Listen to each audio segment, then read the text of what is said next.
you like a helmet just like this, go over to greengrind.com and shop some of your favorite mini and life-size replica helmets. They have, you can add, of course, the visor, the chin strap, different helmet types as well. On the website, they have NCAA teams, they have all the NFL teams. You can go in there and shop some of your favorite sports football teams and get a helmet replica just like this. So go over there, use my promo code PITSYN at checkout as well, PITSYN, get yourself a discount at checkout. So go over there and shop now. Hello my viewers, welcome back to the channel. And by the video title, you know what this video is about.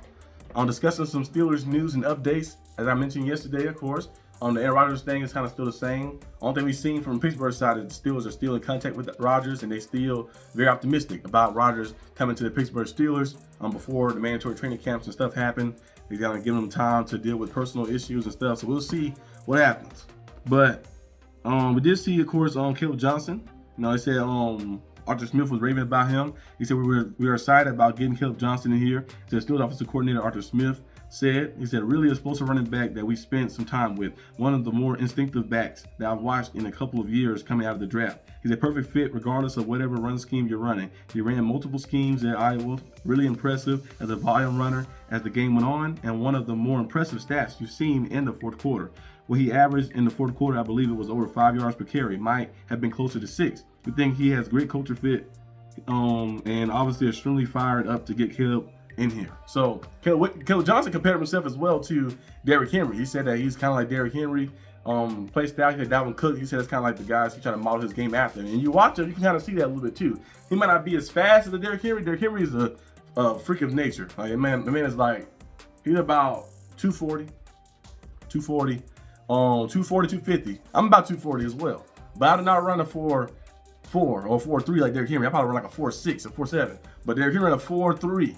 4.3, he can get out there. He's a freak of nature. Like a guy that size shouldn't be moving like that. He's like a linebacker, and he has linebacker speed. He has freaking receiver speed and move like that. So Kaleb Johnson, he run like a 4.5, which is still cool, but he does run with a lot of versatility. He run with a lot of like anger and aggression, and that fits the Pittsburgh running scheme very well. And he's very explosive. Look at some of the plays he made. I know he had a lot of catches, of course, in the backfield. At college, he only had 22 total catches. I think 29 total catches his whole like college tenure. But the catches he did make out the backfield, like the screen passes, we see a lot of explosive plays. We got down the field, had 80-yard plays and stuff, where he's able to get the ball in his hands and just make plays and just be a playmaker and just be a game changer. That's what Arthur Smith was raving about, the explosive playmaking ability he has. So I think he possibly make a big time, like jump his first year, be a big time impact his first year.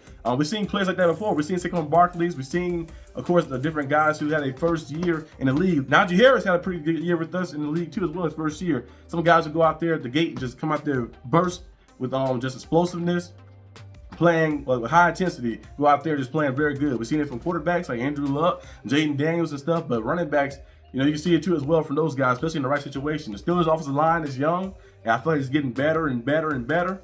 Still need some improvement over time, but I think Kaleb Johnson could go out there and put up over 1,000+ yards and, have a lot of touchdowns as well and be an explosive playmaker for us. We have him. We got DK Metcalf, Calvin Austin, different guys out there too as well.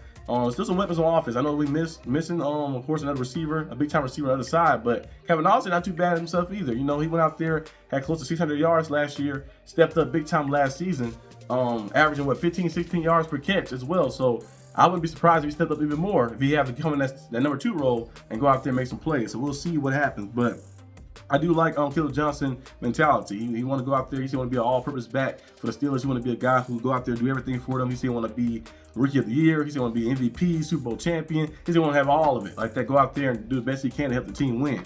So he got kind of already embodying the culture of the Pittsburgh Steelers, going out there and leaving it all out there on the line. So we'll see how he looks. Can't wait to see him in training camp. Definitely preseason, of course. Again, when the season starts, we'll see how things set. But one thing about the Steelers, though. I've seen a little thing that somebody was comparing some of the Steelers stats. The EPA, they was comparing that, basically the plays, like the points. Like I think the points assessed like play kind of like break it down like your success rate through quarters like that, play, getting points and stuff and doing things. And the Steelers EPA per play on offense, first quarter, it was ranked 31st. This is crazy. The Steelers always started off slow. We already know that. Second quarter, it was 18th. Third quarter, 11th. Fourth quarter, 16th. So in the second half of the game, they were able to turn it up and be a team that's either middle of the pack or team that was almost like top 10-ish. And then defense, On first quarter, 22nd. On second quarter, 15th in the league. And then third quarter, 6th. And then fourth quarter, 9th. So Steelers got better as time went on. The Steelers got better as time went on. So like the first quarter, you see like the offense ranked 31st, and then the defense ranked 22nd in the first quarter. You see why the Steelers started off slow. A lot of those games and stuff, everything was slow paced. Felt like they didn't really have a script to go from. But then you see as the game go on, like you look at the defense, it ranked top 10 and top almost top 5 on the basically in the second half of games. You see how effective they was. I hope they stay like that, you know, because I feel like as the game go on, it's great to get better. But in the first quarter, you got to start off better. I feel like now with our ability to be able to run the ball maybe a little bit better, with the O-line being fully healthy, Trevor Thomas will be back. Broderick Jones going to move back to the original spot on the left tackle side. So maybe things a little better and guys to play better as well and be able to run the ball effectively. But we got to be able to score points in the first quarter. That's what happened in the playoff game. Couldn't score in the first quarter, and you see things happen. But that was an interesting stat I saw. I was like, that's actually very interesting. And it's kind of like kind of the depiction of the Steelers. They start off slow, and then you see the second half, everything's booming and going crazy. But sometimes it can help you, but sometimes it cannot help you. Like the Commanders game, it helped us. Remember, we started off slow in the first half. Second half, we came out there, came all the way back, won the game. But some games, like the game against the Ravens in the playoffs, you start out slow, try to come back second half with a little surge. Not enough power, not enough juice. But hopefully the Steelers can kind of fix that a little bit. I also seen something else as well. I seen I think Steelers D was mentioning this about potential maybe Alec Pierce trade. Alec Pierce's name was in a rumor before for getting traded to it was somewhere. I think the Cleveland Browns, something like that, was like in the trade rumors with him. I feel like Alec Pierce would not get traded from the Colts. The Colts got a lot of receivers over there, and this guy right here averaged 22 yards per catch, which led the league. 22 yards per catch. He's a big time deep threat pass catcher. I had him on my team before in fantasy. You know, he had 37 catches last year, 824 yards, 7 touchdowns as well. You know, over his 3 years with the Colts, he averaged 17 yards per catch, which is very good. And last year was 22 yards per catch, which led the league. So he'd be a nice receiver to bring in, a deep threat, kind of similar to what DK Metcalf do, but a little different because he don't really have he don't need a lot of reception. He's more of a guy who's getting out in the field, catching those jump balls and making plays and stuff like those big slashing plays. But the way the Steelers offense is going to be set up this year, I don't know if they're going to be throwing the ball down the field like that constantly like that. So I don't know if that would be a better fit than what Mark Cooper would be if he came here to Pittsburgh. But we have to see. But I doubt the Colts trade Alec Pierce. I don't think they're trading him. He's too good of a player.